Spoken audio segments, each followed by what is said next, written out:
The NFL draft is only a week and a half away, so I wanted to make a special versus with Zach Wilson and Justin Fields battling for the second overall pick to become a New York Jet. Play fake. Toward the end zone. That's another knife right there for the touchdown. Fields looking for the deep ball. Touchdown, Ohio State, Garrett Wilson. If you asked the question just a few months ago, Justin Fields would win 9 times out of 10. But now with the recent skyrocketing popularity of Zach Wilson, the question becomes much more interesting. If you look at his Wikipedia, there's next to nothing, and it shows just how under the radar Zach has gone since the beginning. From a little old town just south of Salt Lake City in Draper, Utah, Zach has been a fan of football since he was a kid, and was a diehard Utah Utes fan from the get-go, even going to some of the football camps. At Corner Canyon High School, Zach showed out as a senior with nearly 3,000 passing yards and 24 touchdowns through the air, along with over 750 rushing yards and 8 rushing touchdowns. After finishing high school with a solid senior year, Zach was a 3-star, and although a super big Utah fan, it just wasn't meant to be as the team was just not interested. Dang! That's tough. Although Zach didn't gain interest from his number 1 choice, he still had a great deal of attention from some schools like Hawaii, Fresno State, California, Boise State, and BYU. Initially, Zach committed to Boise, but decided to switch it up and become a Cougar out there at BYU. I'd like to commit to BYU. In his first year at BYU, Zach was surprisingly able to get some work in as he played in 9 games and even made 7 starts. In his first game of his entire college career against Hawaii, Zach became the youngest quarterback to start in BYU history. Pretty dang cool. I'm here to tell you right now, we don't care. That season was solid for Zach as he passed for over 1,500 yards and 12 touchdowns, and upon that rushed for over 200 and 2 rushing touchdowns, and just a great start to his college football journey.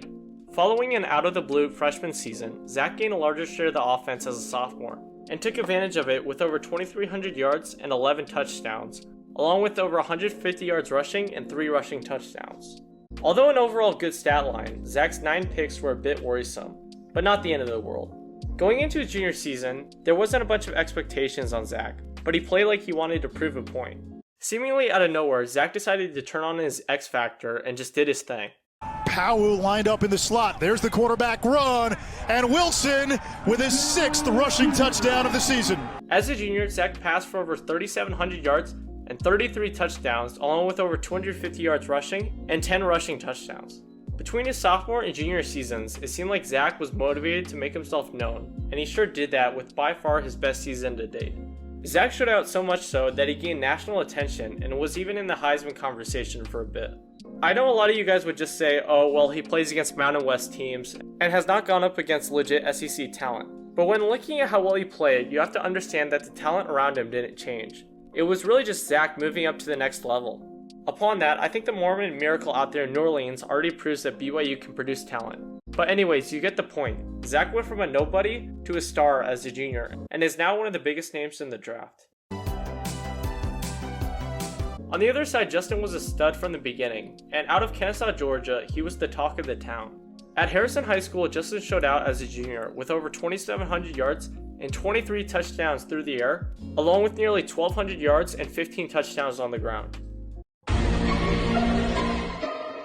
Going into his senior season, Justin was one of, if not the most highly touted players in the nation, but sadly suffered a broken finger and ended his season early. Although he only played in 7 games, Justin was still able to pass for over 1,400 yards and 18 touchdowns, and upon that rushed for over 900 yards and 13 touchdowns on the ground. As a 5-star and the number 1 ranked recruit by ESPN, Justin had attention from all across the nation, with some powerhouses in LSU, Georgia, and Alabama all after him. Instead of just going the typical route and join Bama to become a Bama boy, Justin decided to stay near his home as he committed to Georgia.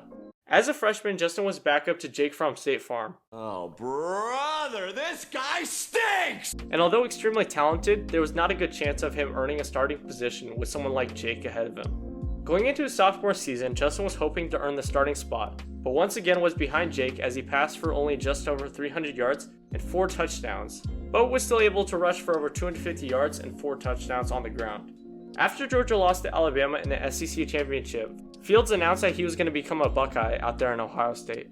Although Justin would typically have to sit out a year, due to the help of some legal people, he was able to start from the get-go and do his thing at Ohio State.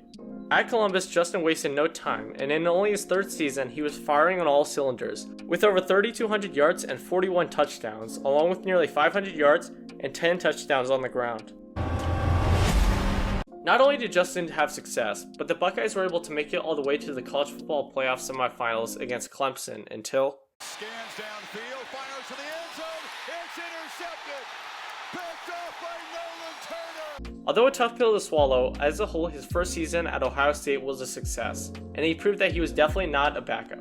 Following a disappointing ending to his introduction as a Buckeye, Justin was looking to prove himself as a junior, and although only a limited year, in only 8 games he was still able to pass for exactly 2,100 yards and 22 touchdowns, and upon that rush for nearly 400 yards and 5 touchdowns. Once again, Ohio State was able to dominate and made it past the semifinals after torching Clemson and were matched up against Bama in the Natty. From the beginning, it was a losing effort, but against Bama, it's always going to be an uphill battle, and although they ended the season on a sour note, once again Justin proved himself to be one of the best quarterbacks in college football. This is a tough matchup, as the two are in completely different spheres. One has always been one of the most popular talents in the sport, and the other has just made his way onto the scene. Before we talk about which one is going to go to New York, I want to try and see who would be a better fit for Gang Green. On one side is Zach Wilson, who has unique accuracy and arm talent, as he can make elite passes like it's nothing. Not only is Zach a talented passer, but he has great pocket mobility, and on the run he can still produce.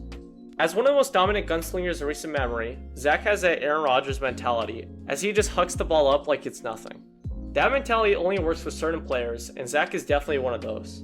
Interestingly enough, Zach plays like a slightly dumbed down version of Johnny Manziel, with his ability to make those special plays that can only be done by elite level talent. Now Zach isn't perfect, and has only recently been doing his thing, so as a result he becomes the ultimate boom or bust. He can either be one of the best in the league, or a complete letdown. On the other side, Justin has been consistently one of the best players in whatever level of football he was in, and I think he will continue that in the league. Not only is Justin a dual threat monster, but he can also throw the football pretty dang well, and like Zach, he can make plays out of nothing. Justin plays a lot like the current Cowboys quarterback Dak Prescott, and as a result has that immense talent, but can fall to the team around him instead of lifting up the unit as a whole. Although much safer than Zach, Justin is not 100% going to be a superstar, and could easily be a middle-of-the-road, serviceable starter. Now we already know that the Jaguars are selecting Trevor, so it seems like Zach and Justin would be the two most suitable prospects for New York. The Jets are currently rebuilding, and although they have a plethora of picks, a new head coach, a solid wideout in Corey Davis, and running back in Tevin Coleman, they are still far from a great team. Although likely on the up and up, the Jets are going to need a spark that will stimulate the offense and create a new atmosphere for the green.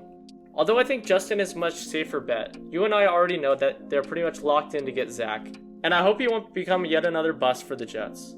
Now if I were the GM and likely my job was on the line, I think that I would go all in on Justin Fields and hope that he just carries that star potential to the league.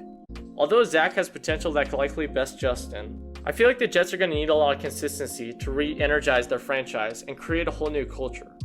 Zach Wilson would be great for a team like San Francisco, where he could elevate the roster around him either to an insane level or just be a wash.